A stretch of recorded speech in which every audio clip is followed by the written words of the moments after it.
Oh,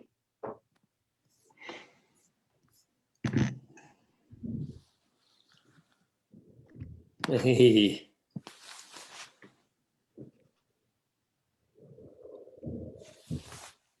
we're there. we are there. Hello, everybody, and welcome. Apologize for the delay. We had some technical difficulties, but we made it. Zoom changing things on us. Well, welcome to today's Shred Talk. So ACTS is a global network of action sports ministries, and our mission is to connect leaders who are making disciples of Jesus in every action sport in every nation. Our goal with the Shred Talk is to create a conversation around a topic that we can share resources together and learn together. We would like everyone to be involved in this conversation, obviously, but to better help facilitate this, we've asked a few representative leaders to be on this call.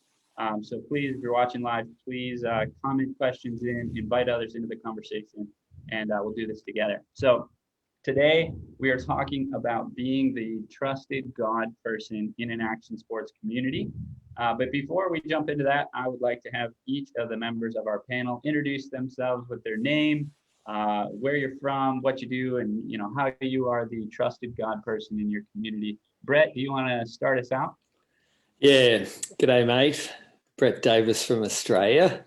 It's just after 6 a.m. in the morning. It's dark and cold. Thanks, Johnny. And I've been involved with Christian Surfers for over 45 years. And it's now been 32 years in my local community south of Sydney towards Wollongong. And by running my local Christian Surfers group, I've built up a long rapport with surfers who've been in our program, but probably more importantly, people outside of our program. So I'm the mental health first aid officer in my secular board riders club, and just get called upon by lots of people in the surf community just around where I live, just by virtue of having a godly reputation, I guess, around here. Yeah, that's awesome. Awesome. Mark Wakewell, you want to chime in, introduce yourself? Yeah, my name is Mark Hager. I'm the National Director of Wakewell. Wakewell is a ministry that's focused on bringing the love of God and the love of Jesus into the wake sports, so wakeboarding, wake surfing, wake skating. I've been doing that for about 10 years now. And because of the role with Wakewell and just my involvement with the sports of wakeboarding and everything, I've also become the announcer for a lot of the pro tours and events with wakeboarding, and through that have gotten to do some chaplain-like programs and have just really great conversations with some of the pro riders and the industry leaders throughout the sport. Right. You're the voice of the pro tour. Yeah, man. Sick. Awesome. Well, Yuli, you want to introduce yourself? Hi guys, how are you? Good to see you guys. My name is Yuli. I'm one of the co-founders of Christian Skaters. Yeah, I'm over here in South Florida. I jumped on to be with you guys, and hope you guys are doing well. Not Awesome. much. Yeah, thanks. It's good. Well, so yeah, any of you who are watching live on Facebook, I see a bunch of you popping on there. If you guys want to comment in, questions, say hello, all of that stuff, we're glad that you're joining us, and I'll try to make sure that we include some of your comments and questions as we go through our time here today. But anyways, today we are talking about being the trusted God person in our action sports community. Many of you who are leading an action sports ministry or working in action sports ministry are that trusted God person in your action sports community. Or maybe you're watching today because you are aspiring to be that trusted God person. Formally in sports, oftentimes this role is called chaplaincy.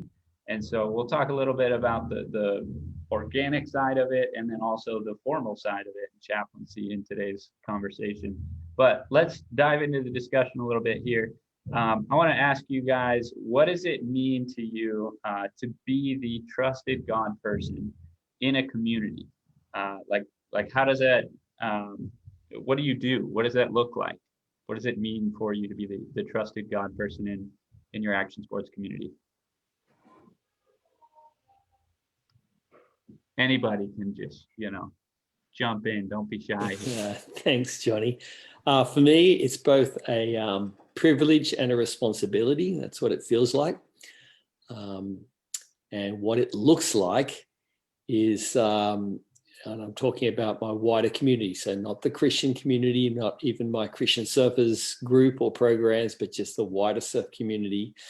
It means that when some things go down with people personally, they come to the person that for some reason feel they can trust. They believe this person has some wisdom about them and even some spiritual insights. So, for example, last Wednesday, this week, Wednesday, we had a friend contact me who I've surfed with for years, and he had a situation where his partner has left him this week and was just distraught, had some issues at work, and said, Brett, I just wanted to talk to you because for some reason when I talk to you, I find peace. And we had this great conversation about his life. And at the end I said, well, mate, would you mind if I prayed with you, And he goes, that would be really good, because he said, I need some peace. So it can be anything from advice to critical situations, whether it's something tragic as a suicide, to even celebrations like a marriage, or even conducting a funeral. But it's just being that trusted God person, that there's an added dimension to your life that somehow, even if people don't believe it or understand it, there's something there they want to tap into. Yeah, that's awesome. I want to give a shout out to Terry watching. He says, you guys are all awesome. I'm sure he was talking about you, not me. So, got you, Terry. Just want to pass that along to you. But you guys chime in a little bit more too. How? What does it mean to be the trusted God person and being the voice of the Pro Tour? What does that look like for you, Mark? Yeah, I think Brett summed it up really really well. It's I would say the same thing, just maybe worded a little differently for other people. Like I would say it's a huge honor. Like it is, as a kid growing up in immersed in the wake industry, like I never would have guessed that I would have the relationships and the intimacy that I do with some of the guys that I've looked up to for so long. And so it's incredibly humbling, and it's a huge honor to be seen as that person, but it's also a huge burden oftentimes, because like Brett said, we have people bring a lot of their hard, sad, just really terrible situations. And they put those on our shoulders a lot. And it's not, burden sounds like a hard word, but it's just, man, you when you're walking alongside people, you're going to help them carry some of the hard times as well as some of the good times. There was a time two or 3 years ago on the Pro Tour, one of my good friends, one of the top pro athletes, he completely destroyed his knee on at the event. We're right there, I'm announcing, and during the first commercial break that I get, I run over to him and I just say, hey man, can I pray for your knee? And he's crying and I'm crying, and it's just trying to be there for the people when they need you. And a lot of the times when they need you is when they're going through really hard stuff. Sometimes it's to celebrate what they're going through, but being the trusted person comes with a lot of weight a lot of the time, and not just to help carry other people's burdens, but also it puts a huge responsibility on me and Brett and whoever else, you know, the chaplains are, to continue setting an example of what we believe Jesus's life is about, when we're with people and when we're on tour and when we're hanging out with athletes. There's always going to be more eyes of those athletes looking at you, in order to either watch you succeed or watch you stumble with every hurdle or every, you know, obstacle that comes up. So it's a huge honor, and it's a heavy burden to carry a lot of the time. Yeah, definitely. Yuli, what does it mean to you to be the trusted God person in your community, especially in the world of skateboarding and stuff? Yeah, I mean, I agree with Mark, man. Like, it's a huge responsibility, and like for me, it's also a burden, you know. But like, that's just life for me. Like, you know, as a dad, and it's like it's my responsibility to upbring my children just as much as it is with skateboarding, you know. So like, I'm actually at a skate park right now, about to do an after-school program, and it's just such an honor to like do life with these kids, you know, and watch them develop and then be asked, you know, to like partake in some of their lives, you know, with the families and stuff. So it's an honor. But it's also like with the responsibility and like that burden thing, it's also opportunities for me to grow too. Like, you know, as a leader, it's huge responsibility.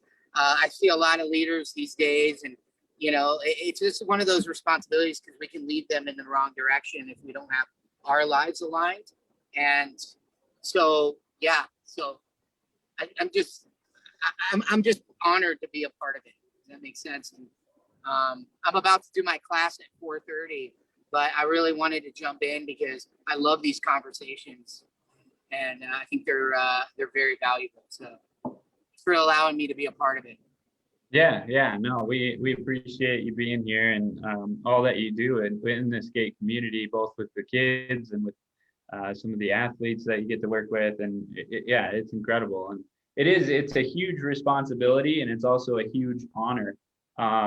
Talk about that a little bit more in terms of like if you're talking to a young person who is just maybe starting out, they got a passion for Jesus and they have a passion for action sports. What kind of like what are the opportunities, or you know, what is the vision for becoming like the trusted God person? What are some of the opportunities that has brought to your ministry and to your own life? You were talking about that, Yuli, just like how it's. Yeah. Well, did we freeze? Oh, did I lose you? Pushed you to grow spiritually. Oh, okay. You can hear me? Yeah. Yeah. All right. So like, I'll give you like a real time situation. So over the weekend, I had to go visit a kid that kind of grew up. Well, he's not a kid anymore. He's a man. He's about 26 years old. I'm not going to mention his name. I'm going to keep it as vague as possible, but he's struggling. He got Baker acted, you know, and I haven't heard from him. The last time he got Baker acted, I ended up taking him over to El Salvador, and I had this plan for him. And, you know, I had to really kind of loosely guide him. And, you know, he chose another path, and, you know, but he cleaned up his act, and I was really proud of him. But last week I got a call from his mom and dad, and he got Baker acted again. So I went to visit him, and I get really uncomfortable, you know, like you're going in a hospital, and I get like anxiety when I walk in and stuff. But it's it's an honor, also a burden, because it breaks my heart because his mind's all over the place. Obviously, he probably has a lot of drugs in his system, but he hasn't been 100% honest with me. But he's always telling me how he's going to honor God and do all these things. And I just have a burden for him. So I I did something kind of foolish, but I invited him over for dinner. And then yesterday when he got out of the hospital, he was like, am I coming over for dinner? But I didn't tell Tony about it. So I couldn't, like, I didn't tell him. And you become kind of like a counselor within that family. Because I was talking to his mom and dad today, and they're going through a really bad divorce.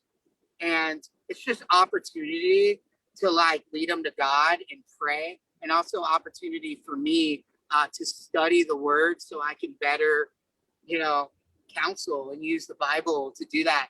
And I love those things, and like that's what, when I was talking to the family today about the divorce and everything, it's caused a lot of, what do you call it? Post-traumatic stress or whatever they want to call it. And I'm just like, I just want to pray and I want to walk. So you walk through this, and so, yeah, it's just what an opportunity, I mean, I'm at the skate park now. I got my son Zion out here. And we're about to hang out with the kids. The kids are starting to show up. And it's like an hour and a half of us just getting to talk and listening. And you never know, man, when they hit rock bottom, but what an honor and a burden, because it's breaking my heart to see this kid go through it. And if you've ever been to one of those hospitals that they Baker Act these kids, it's sketchy, you know what I mean? And it's sad that it's like the dark side of the world, but these kids need the light, and what I did with him is just listen. And now I'm trying to gain his trust so that I can be a little harsh on him, because he needs a little discipline, he needs to be honest, I'm not the solution, but I know the source. So I'm trying to bring him to that source. And the source is God's grace, right? Because that's what really kind of gets me connected to God, is his grace. And when I feel that, I might get emotional about it, because it's like, man, that's the thing. That's the thing that separates us from someone that's about to do something really stupid, or some kid that ends up it's the grace, And this kid grew up at Ramp 48, and he's probably got saved a million times, and he's probably been baptized more times than I can count, but that's okay. The cool thing is that I've been walking with Logan since he was 9 years old. So just think about that. And then there's the bad side of things. Like, we just lost a kid to suicide, AJ. I can say his name because, like, I believe he's in heaven, because, and I'm not trying to get in an argument with anybody, but I just really believe in the conversations. And I believe he was a tormented soul and, got into drugs, and he gave his life. And man, it's just a tragedy, but because of that, I'm starting to get connected with other skaters that grew up at Ramp 48. So I'll stop talking, guys. I got to get out there, but thank you for listening. Brett, it's great to see you. Mark, great to see you guys. And Yuli. God bless you guys. All right. Yeah, thanks for jumping in, Yuli. Yeah, thanks for allowing me to jump in. Yeah. Jump All right, in guys. and jump out. I know. I'm sorry. You're all right, Uli. Yeah, it's all good. It's all good. Hey, Dylan was Hey, commenting in. guys. He was Guys. commenting in and just talking about vulnerability and authenticity is the bridge to the common ground that eventually leads to the opportunity to share the real hope in Jesus. And so, super important to be vulnerable, to be authentic. Brett, you were going to jump in and say something? Yeah, I think, Johnny, you're getting at what does a younger person think or aspire to or could look forward to about what this kind of place that you end up in. And I was 18 years old when we started Christian Surfers, and took on responsibility pretty young. So it does grow you up a lot. It grows you up a lot, taking on responsibility. You don't get a reputation for being the God person by wanting it. You just got to be it. And you got to be faithful in small things and small ones. So I'd say to any young aspiring Christian who's in action sports, who thinks, oh, that'd be a really cool position to have, like, or Uli or Tony, well, you just get it by being faithful in small things, and you've got a lot to look forward to, because it just grows responsibility. It pushes you to grow up a little faster, to study God's word, to be more able to listen, and ultimately less selfish. Let's face it, sports can be so selfish. So it's a great thing that shapes and hones you as a person. But you don't get there by wanting it. It comes as a byproduct, that's for sure. Yeah, that's good. It's living it out. Terry was saying, yeah, living what you preach, like not just talking about it, but actually living it out. Yeah, and I would even add, it, like Brett said, it doesn't come from you wanting it, and it's not going to come overnight.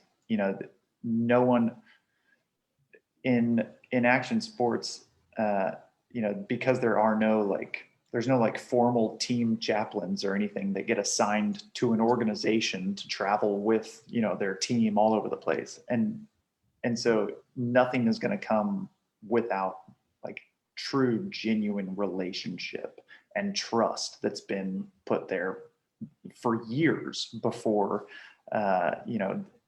any action sports authority is going to let you come in and do a formal chaplaincy, much less a pro rider or an amateur rider is going to convey some of their hardships or their desires to you if you're not in a genuine relationship.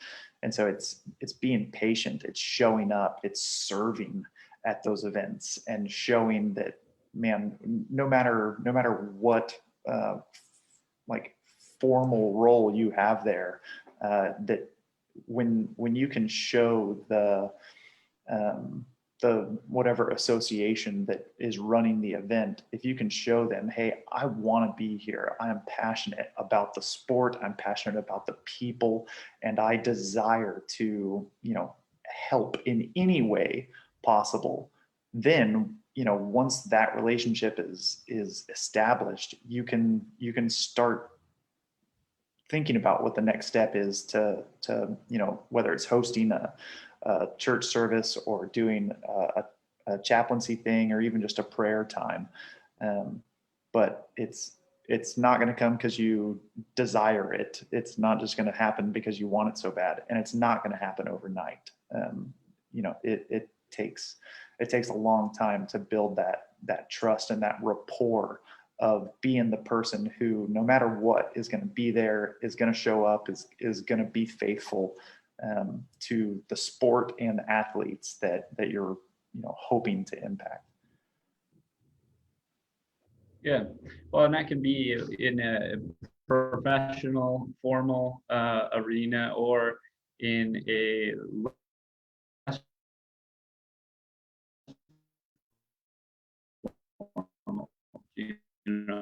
just being the trusted God person, at your local skate park, or at the local, with the pro athletes, or with some of the amateurs, or with a team, whatever it might be. What are that you've seen in that formal vein?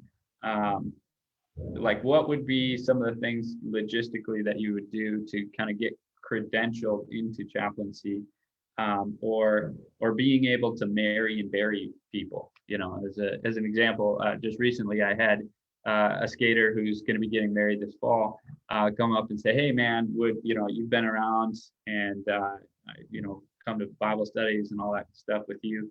I'm getting married. Would you want to perform the ceremony? And of course I was like, yes, absolutely. But talk about that a little bit. What are some of the logistical things that you with to be that chaplain in a formal role, or to be able to marry and bury and things like that? Yeah. Good, Johnny. In that one. I got that. You buff it out there for a while. Definitely, guys, for chaplaincy, there is formal training, and each country, developed world countries who had done chaplaincy, had their chaplaincy association. Only recently they've formed global sports chaplaincy. So there is a umbrella governing body for chaplaincy training that is recognized globally. So you can tap into your national association or global sports chaplaincy. Most of the training is available online, and it's awesome for any person who desires to be a community God person. It's just practical stuff. So that's one thing, is get your qualification. You can get a level 1 sports chaplaincy certification. And the second one, when it comes to marrying and burying, I don't know what it's like in other parts of the world, but in my country, anyone can be part of a burial ceremony. And I've done a bunch of funerals, and you need no formal qualification. You don't have to be a minister of religion or anything. In my country, you do need to be a marriage celebrant, have a marriage license, which is obtained by being a minister of religion. Anyone can be part of the service. You can even do the majority of the service, so long as you have the certified person there in the background signing off on it all. So there's ways around it. And Christian Surfers, a couple of us who were in that chaplaincy role, we got ordained as ministers of religion through a church network, and they recognized Christian Surfers not as a church, but the people who had that chaplaincy. They gave us the qualification, and I pay $800 a year to keep that current, and I can conduct wedding ceremonies and sign off.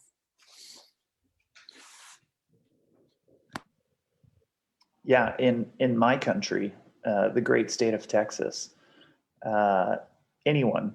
It's its own country. Come on, Mark. It's not a country. we have a constitution.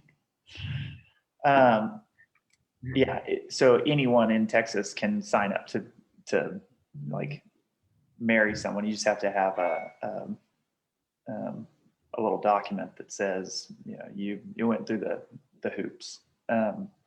Now, with at least with wakeboarding, there is no formal chaplaincy program, and so for me it was much more relationship based than going through credentials and everything. And I have been able to marry some wakeboarders at their weddings and everything, and perform those weddings here in Texas, where I am ordained by Texas. Ordained by Texas.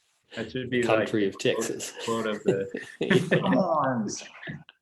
quote of the deal. Yeah. Yeah.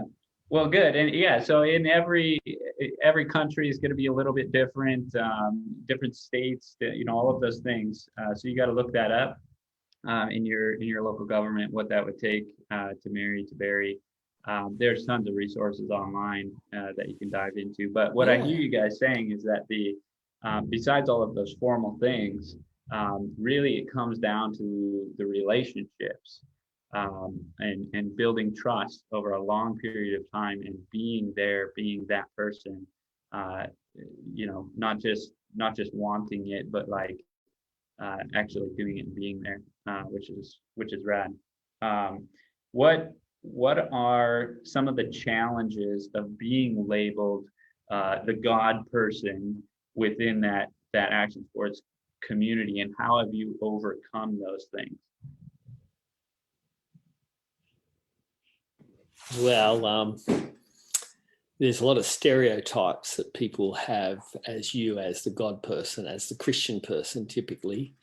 That can involve everything from your political views to your views on sexuality to all kinds of stuff. People just assume because you're this, you believe that, and you're anti that. And then there's a whole lot of stuff from people's past. They have certain perceptions of religion, of Christianity. So overcoming that, I do a lot of myth busting. You're a myth buster, lots of stuff. And in line with so much what's been said already, just living out that authentic life to overcome people's barriers. Like even the guy last week said, Brett, I never talked to you about my religious background, but I was raised in Roman Catholic Church. In fact, I was at a school where a number of the brothers were arrested for pedophilia and one of my friends suicided as a result. So he's got some pretty serious baggage. Now he's talking to the God person, raising up some of those memories. But we were able to overcome that and even have me pray with him because he senses the authenticity and honesty, transparency, and even the vulnerability. Like, you know, I'll share my struggles with people as well, so that the God person isn't the perfect person. They're just pointing to the one that they put their trust in. So those things have really helped me.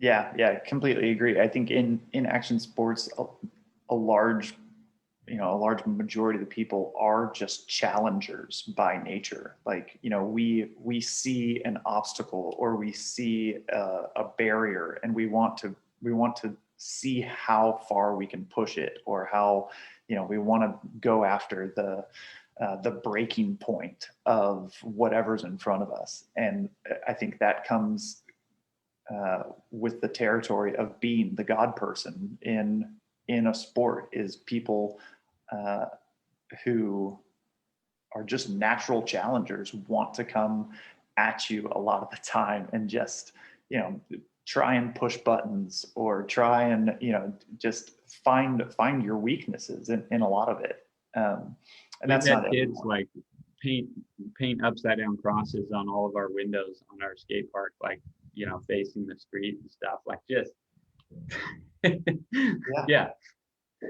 yeah. I mean, there's one like there's one great like example in my head, and there's this like very well-known pro wakeboarder. He's awesome. He and I actually have a good relationship, but he just loves to push people's buttons, and he just wants to like see how far he can go. And, you know, and so he'll sit down next to me or across the table from me at a big, like, you know, if we're hanging out at a contest or, you know, wherever, and he'll just start, you know, saying the most ridiculous things, like about, you know, how hey Mark, do you want to go to this strip club tonight? I know that you don't, but like, do you? And like, hey man, like I smoked so much last night. Hey Mark, what do you think? And it's like, I know what he's doing, and you know, he's trying to get that reaction out of me. And so, you know, it's some of the challenging parts of that is just, you know, trying to, you know, acknowledge who he is, the attention that he's seeking, you know, and love him where he's at, without being like, hey, shut up, get out of here. Just leave me alone. I know that you're messing with me. Cut it out.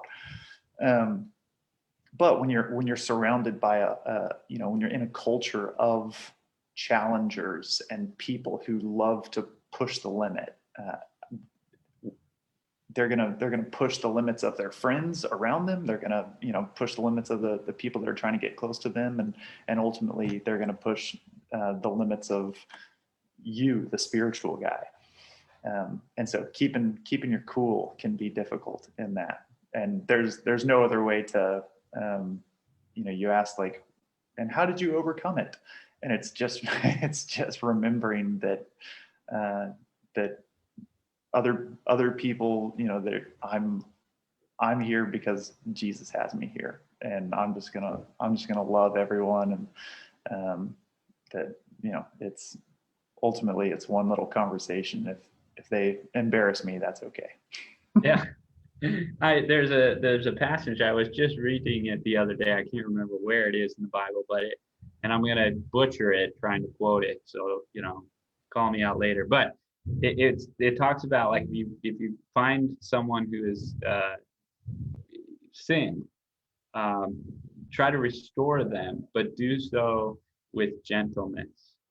And that word gentleness, I was thinking of that as I was listening to you, just like, you know somebody is like pushing your buttons, and the way to respond to that or to overcome that is the Holy Spirit is one of the fruits of the Spirit is gentleness. And so how can we be gentle in our response to them, or how we respond to those people who are just pushing all your buttons and trying to bake you. And it literally says, you who are spiritual, restore them through gentleness. And I thought it was interesting. Yeah. Can't remember where it was, but that's so good. I have a friend who told me that, sometimes we try and surround ourselves with people who don't push our buttons because, ultimately we want to be comfortable and we want to be around people that are like-minded, but that we often forget that we have buttons to push unless we're around people that are pushing our buttons. And, the act of refining myself and going, oh man, like the fact that this guy or this girl can push my buttons and like get me angry or get me, fired up, like that goes to show that I probably have some areas to work on myself, and that there's a further maturation that I need to go through, and in just, my own security and whatever. So yeah, that's good. I want to say hi to Mike. He just popped on to watch with us. What are some healthy boundaries that you guys set? And being the trusted God person in a community can be very demanding on your time, on your emotions, on every aspect of your life. How do you set some healthy boundaries as the trusted God person? Maybe you guys have some examples of that.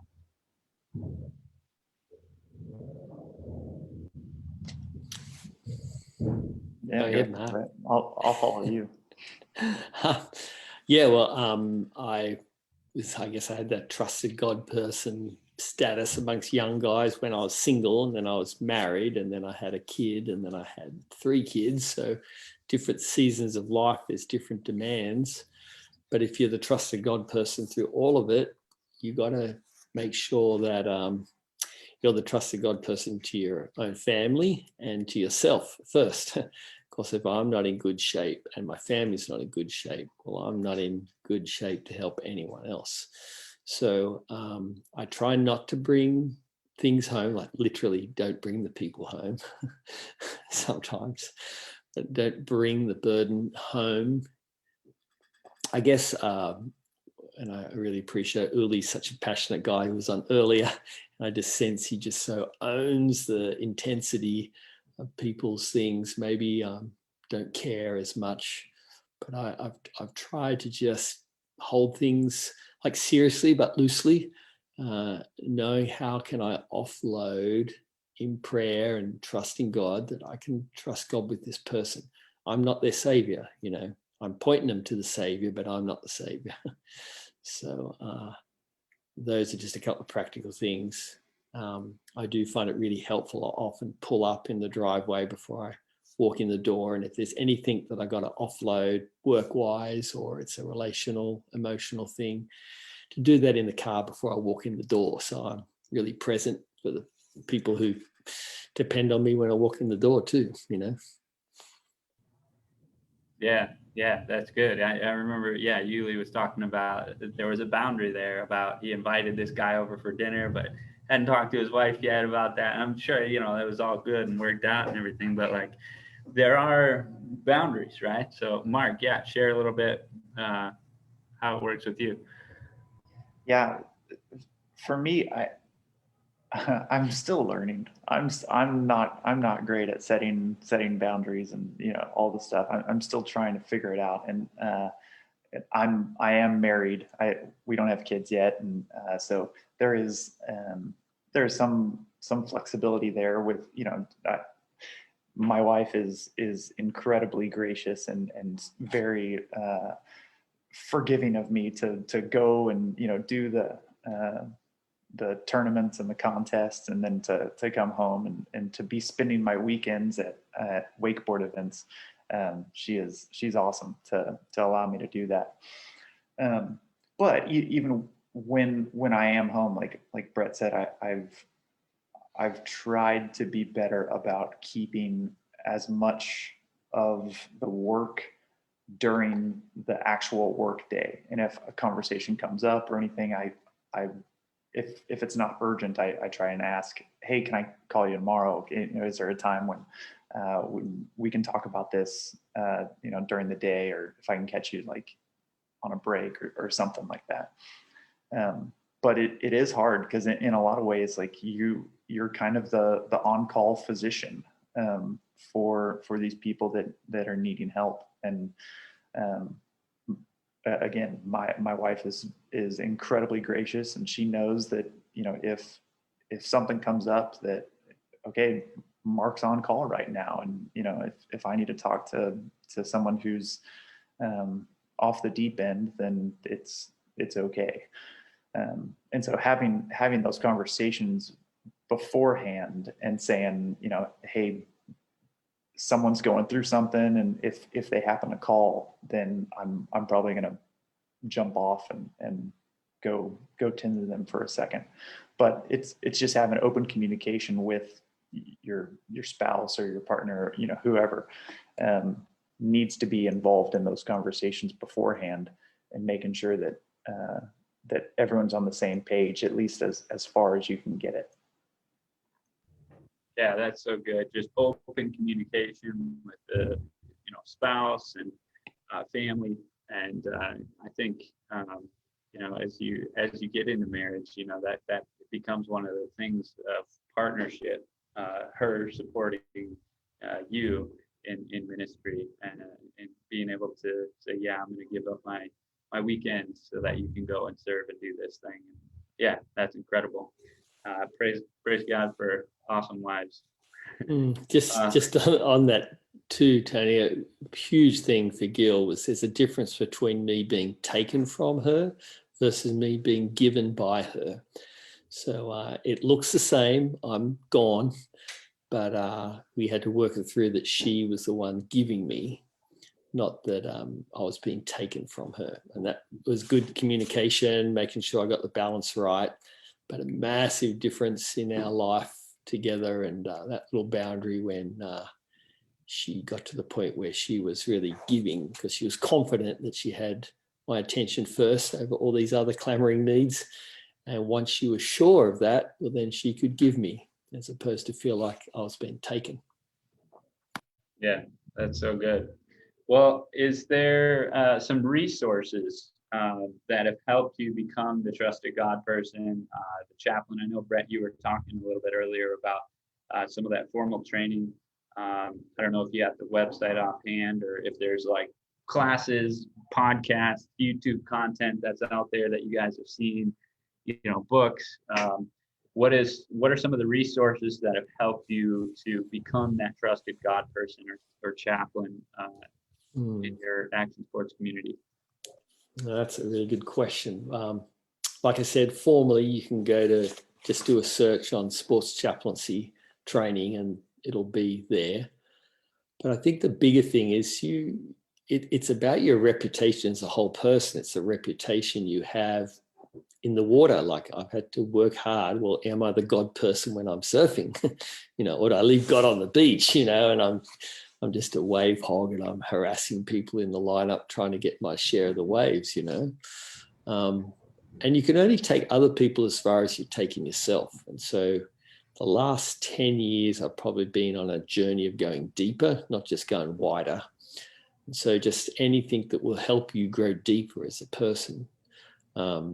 Be aware of what other people are being influenced by. Like you said, the podcasts and other things. I found Jordan Peterson, an amazing writer who just seems to speak words. A lot of young males in particular seem to be reading. So I read his stuff in order to understand what other people are thinking through, and my own spirituality as a man, so that I can take other people on that journey.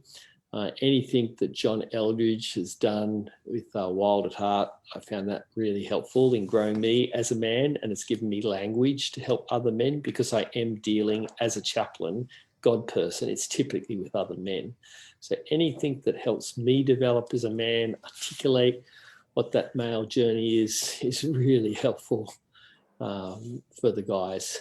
It's been the same with my marriage. Anything that's grown me as a husband and given me words about what it means to be a better husband, and as a father, all of that has equipped me so well for chaplaincy.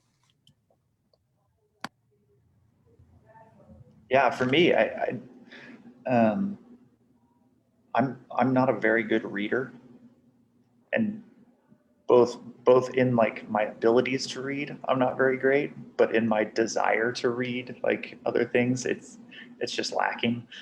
Um, but I love listening. I love listening to sermons. I love listening to like talented preachers and speakers and evangelists and apologists, apologeticists. That's a word. Oh, sure.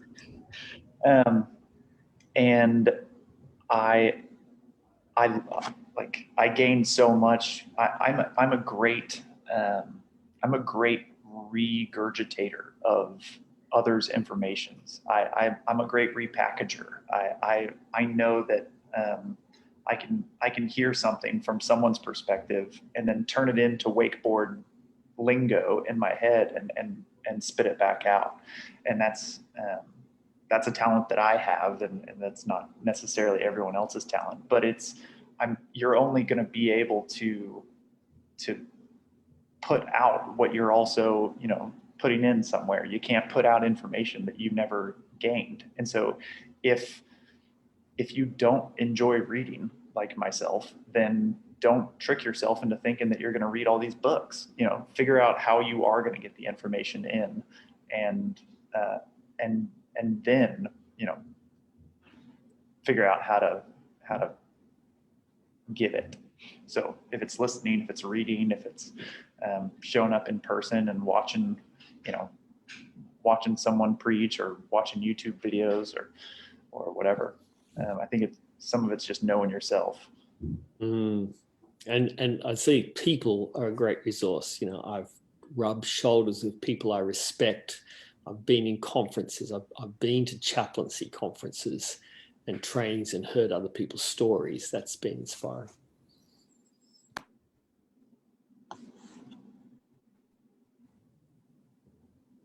And I'll leave it here.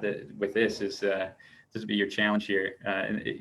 Book a meeting with a local pastor at a church, and just go sit down with them and ask them a few questions, and how what are some of their day-to-day things that they do to grow and to learn and to get filled up, and then how did they get to where they are, and just see what you can learn. Write down some questions before you go in, so you're not burning up some of their time that they could be serving others with. But write down some of those questions and go meet with the pastor and just see what you can pick up and see what you can learn from them about how they carry themselves and how they study the Bible, how they get into prayer, and how they've learned and grown. Yeah, and I would also say, you can't expect to just start something and be good at it. Like you have to put in practice, and hopefully you're involved with deeply involved with a local church, and you're known there. I'm fortunate enough where my church allows me to preach when I'm in town and when I have availabilities, and getting those laps in front of my church has helped me immensely in the chaplaincy stuff that I do. And even before I was preaching in front of the main congregation, I used to preach to the youth groups, and I used to do Young Life talks, and there's ways that you can become better and get the practice, put in the time to really hone the craft. And if it's not preaching, maybe it's counseling stuff. Ask your pastor if there's appointments that you can sit in on, obviously with their discretion or whatever. But there's plenty of times when my pastor will call me and say, "Hey, I'm going to counsel this couple. can you come along and just sit with me and hear how I do it? And I'm like, oh, heck yeah. Like I want to be a part of other people's process, and I want to have places for me to practice my process as well. And that just comes with asking, with being there, with showing up, with, you know, being eager for any opportunity to practice. Yeah. Yeah, absolutely. Well, and I think that's one of the keys in the title of this Shred Talk. It's, you know, being the trusted God person, and being trusted is something that just takes time and relationship, and it takes failure. And so I think that's those are some of the things that I took out of our time. That's all that we have time for today on our Shred Talk. But I just want to say thank you to you guys and Julie for being a part of this and being able to share. I want to thank everybody who's been watching online and joining in this conversation. Let's not let this conversation just end here. Let's continue. You know, comment in and ask some questions, and let's continue this conversation about just some of the resources that you've used so that we can grow and learn together. Next month, we're going to be hosting another Shred Talk on organizing events. Super practical as we kind of go into summer for at least the northern part of the world. Summer. The Texas side of the world. Yes. But be sure to tune in to that. We're going to just go through some practical stuff about how to organize great events. We'll see you guys next month. Thanks for your time. All right.